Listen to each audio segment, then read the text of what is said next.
Hi, it's Rebecca, Empathic Crow, because that is the name that I have chosen for myself and my business.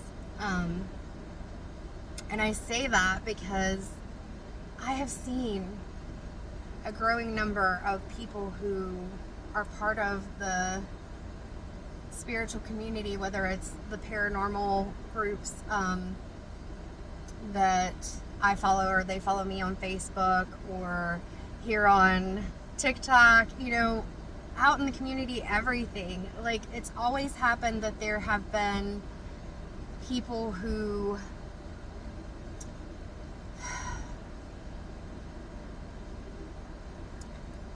feel like things should be a certain way or see themselves as more of an authority or better than because they do things a certain way, or shame and blame other people or things like that. And seeing another video the other day with that and kind of talking about authenticity and how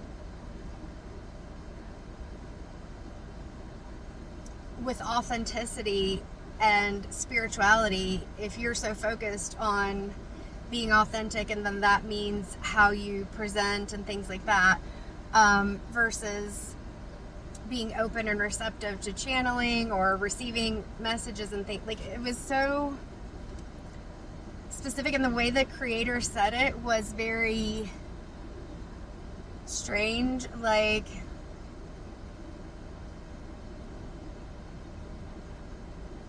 that sense when somebody is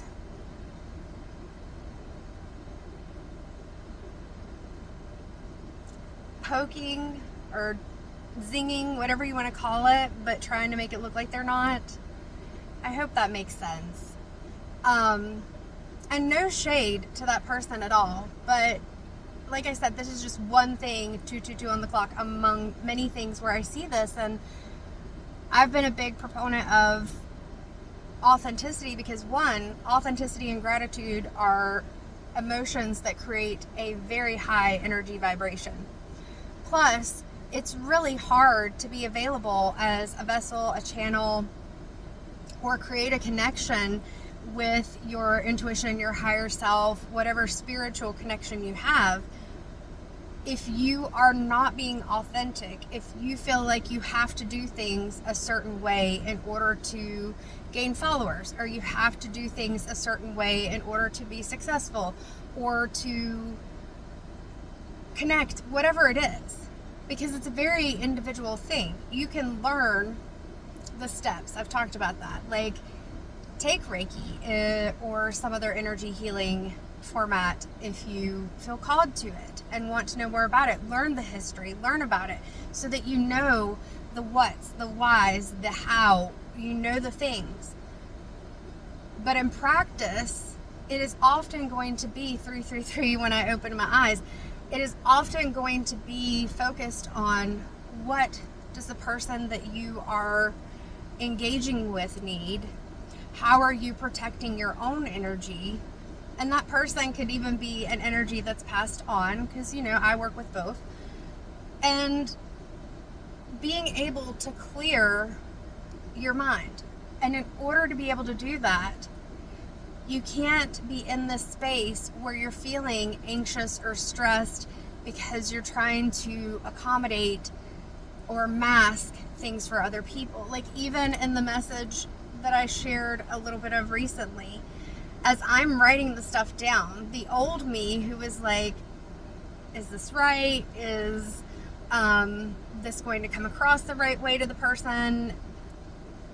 That came through a little bit, but not much, because the information was so strong. Why? Because I've been able to push myself out of my own way and say, no, this is what's coming to me. I don't know if this is going to make sense to you, but this is what is coming to me. And that, to me, is how you embrace that connection. You have to be able to be comfortable with yourself, to be comfortable with what you share with others, even when it doesn't feel comfortable, you have to be able to trust yourself. You have to be able to trust what you're receiving. And it's not a one size fits all, and it's not a right way to do it. Like when I connect with various energies, whether that's people who are living and I'm engaging with them in a session, whether it's mental health or more, empathic crow stuff, or even if it's spirits that are another form of energy, people who have crossed over. I am creating a space where they can be themselves, where they can communicate their message, or even angels, guides, ancestors, God, my big four, God, my angels, ancestors, and guides. Even with that, while I may have myself as an individual, when I am more comfortable within myself, whether it's my clothes, that my clothes feel comfortable, like I had to knot these shoulder pieces up so that I could feel comfortable, especially working in an office, because you don't want for your shirt to feel like you're constantly having to move it. To me, that's the authenticity, that you do things that make you feel happy, that make you feel comfortable, that put you in a space where you are open and able to clear your ego, your mind, your thoughts, in order to be able to receive and deliver those messages that are needed, or in order to be able to hear someone from their point of view, regardless of how it makes you feel, to have empathy and compassion beyond what your thoughts and feelings and emotions about it may be. Because there's a lot going on right now. And I tried to record a video 3 times and it just wasn't happening. And so I had to take a step back and kind of think about it and call on God, my angels, ancestors, and guides to say, what do I need right now? What am I needing to think about before I even post a video on this? And the information that I was getting is that while it's important, and this is where my justice sensitivity to this was coming in, it is important to get the message across to people that regardless of what people tell you, you should do, you have to do, if you don't do this, you're not whatever.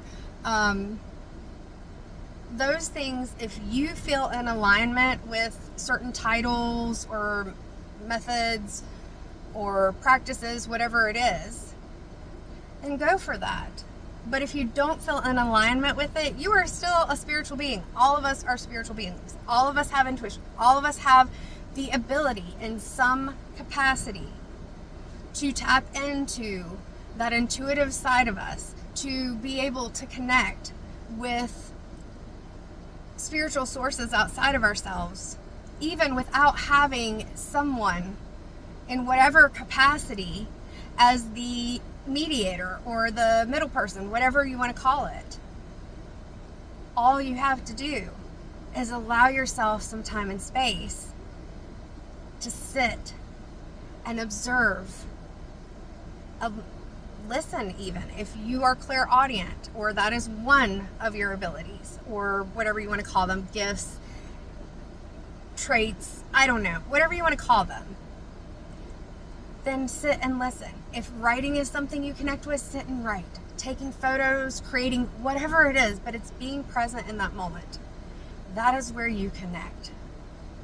And being open to experiences, sensations, and things that maybe you didn't expect or you don't understand, and that's okay. You don't have to understand everything. I just feel like I see, and like I said, this happens in all types of communities, even in spiritual communities, where people become very elitist is the only word coming into my brain, and that's not exactly what I'm trying to say. I'm not exactly trying to say that people feel like they're the elite or whatever, but just that they're better than, or they know better, and that in order to do something, you have to do what they do. And I'm here to tell you, And that's why the message was important, but I couldn't record it last night because I had to get out of my own way and get out of my feelings so I could deliver it. It is important for you to know, and I know I've said this before, but I'll say it again, that if it feels right to you and it is not harming you or anyone else in any way, and it's not illegal, then that's how you connect. And there is no wrong way. You do not have to put yourself in a box. You do not have to follow others. You don't have to. So I'm going to pull a couple of cards just because I'm feeling drawn to it and I enjoy doing it. The messages come regardless, as I've said before. It's just a tool. Some people get all, oh, well, I don't use oracle cards because I feel like tarot's the real deal. And I wonder if that's because they feel like the messages on the oracle are leading your guidance. I use them as a clarifier most of the time, where I'm going to pull a tarot card or I'm going to give a message and then the oracle cards just give you a little bit more input. 11:11 on the clock, but let me tell you, it doesn't matter. Because you could use a pendulum as a tool. You could use tarot cards as a tool. You could use something that you see in nature as a sign or a symbol or a tool. People use chicken bones. People use runes. There are all different things that people may use as a tool to validate or add clarification or even to initiate those intuitive messages. It can be a song. When I got in the car, because I was listening to my Spotify Pink station, and so Walk Me Home was on. And I was like, yeah, man, that feels right for the things that are going on right now, because guys, it's heavy. But I even wrote down some of the lyrics just to contemplate, like sit and meditate on it after I do this video. And where she says, walk me home in the dead of night, I can't be alone with all that's on my mind. So say you'll stay with me tonight, 'cause there's so much wrong going on outside. Guys, this is a time when there is so much going on. Some of it's true, some of it's not, some of it's to distract you, some of it's to elicit various emotions from you. There is so much going on. And this is the time where you have to focus on that discernment and really deciding when you see something, when you hear something, even if it's from me, if it really clicks with you, if it feels right for you, or if it doesn't. And if it doesn't, it is 100% okay to just not buy into that, to scroll on.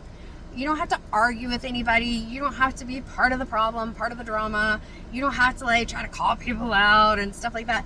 It's not necessary. Sometimes the best thing that we can do is just focus on ourselves and our own healing. And when we are around others, we surround ourselves or do things with others that feel safe, comfortable, or bring us some kind of joy, especially in a climate like the one that we're in. And this is not new. These are cycles that occur throughout where things can feel very unsafe. So there was a card that was just laying on the steering wheel that I noticed after I shuffled, and it is infinite. You're being called to recognize your unconstrained potential. Do not allow fixed thinking to limit your... This is exactly what I was saying, and it sums it up in one card. See, this is why I like oracle cards as clarifiers. Do not allow fixed thinking to limit your vision. Break free and accept the unexpected opportunities in life, for your future is filled with infinite possibilities. You know, it's 14 minutes, a little over, and we are going to just stop with this card because that's it. That sums it all up. Do not put yourself in a box. Do not limit yourself. If there is a training or certification or modality or anything like that that you feel drawn to and you want to learn more about, then do it. But if somebody's telling you that you have to do things a certain way, or you're not this, or you're not good enough, or whatever, don't listen to them. They have their own journey. They have their own thoughts, and it's okay for them to have their thoughts, not okay for them to push them on you as if you are less than if you do not connect or do not do things the way that they do. So there are infinite possibilities, and you have to decide what's right for you. I hope that's helpful. I know, again, maybe a little bit of a rant, but at the same time, I don't do it to try to rant. I do it because I want for other people to not have to feel like that they have to lead into everyone's expectations or lean into everyone's expectations. You don't. Just be yourself. Too many of us have tried to fit the mold and follow other people's expectations, do what you're supposed to do, and all it does is bring you stress and anxiety, and it makes it to where you have even less time to sit, think, and connect. And that's where these distractions and chaos and bids to elicit intense emotions is coming from, is that it is trying to keep you in this state of constant doubt and fear instead of being able to stop, take a deep breath in, observe how you're feeling, observe what you can do, and then proceed to what you can control, to what you feel is reasonable, to what helps you to be able to deal with all the things, all the wrong things that are going on in this world. All right, 16 minutes and a half, pretty much. Take care.